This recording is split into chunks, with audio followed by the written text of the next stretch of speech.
Gujarati story જો તમને સારી લાગે તો જરૂર આગળ કરજો. ઓકે, ગુજરાતીમાં સ્ટોરી કહેતીએ છીએ. ઓકે. બહેનનો છેલ્લો સંદેશ. રાતના 2 વાગ્યા હતા. મહેશ પોતાના રૂમમાં મોબાઈલ ચલાવી રહ્યો હતો. અચાનક વોટ્સઅપ પર મેસેજ આવ્યો, ભાઈ મને બચાવી લે. મેસેજ મોકલનારાનું નામ જોઈને મહેશના હાથ કંપી ગયા. રીના બહેન. પણ એક સમસ્યા હતી. રીના તો 6 મહિના પહેલાં એક અકસ્માતમાં મરી ગઈ હતી.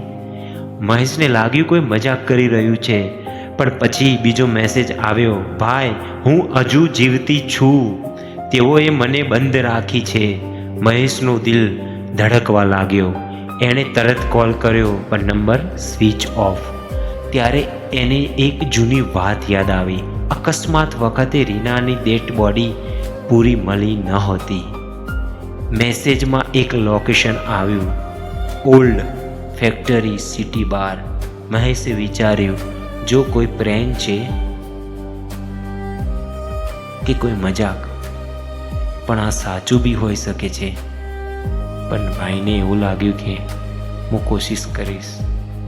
મહેશ રાતે ત્યાં પહોંચી ગયો.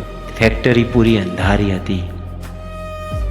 અંદરથી હળવો અવાજ આવી રહ્યો હતો, ભાઈ અહીં નીચે. મહેશ ટોર્ચ લઈને નીચે ગયો.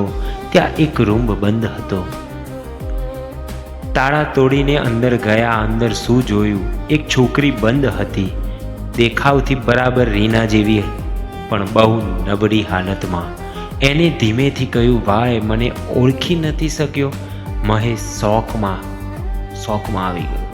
પછી સત્ય બહાર આવ્યું. અકસ્માત પછી રીનાને કિડનેપ કરી લેવામાં આવી હતી અને ડેડ બોડી તરીકે કોઈ બીજી છોકરી બતાવી હતી. રીનાએ છુપાઈ મોબાઈલથી મેસેજ કર્યો અને ભાઈએ એને બચાવી લીધી. આ સ્ટોરી એક નાનકડી સ્ટોરી હતી, પણ બહુ મસ્ત ભાઈ બહેનની પ્રેમભરી એક લાગણી હતી. આ તમને સારી લાગી હોય તો આગળ જરૂરથી શેર કરજો. ગુજરાતીમાં હતું ત્યાં આગળ. Thank you.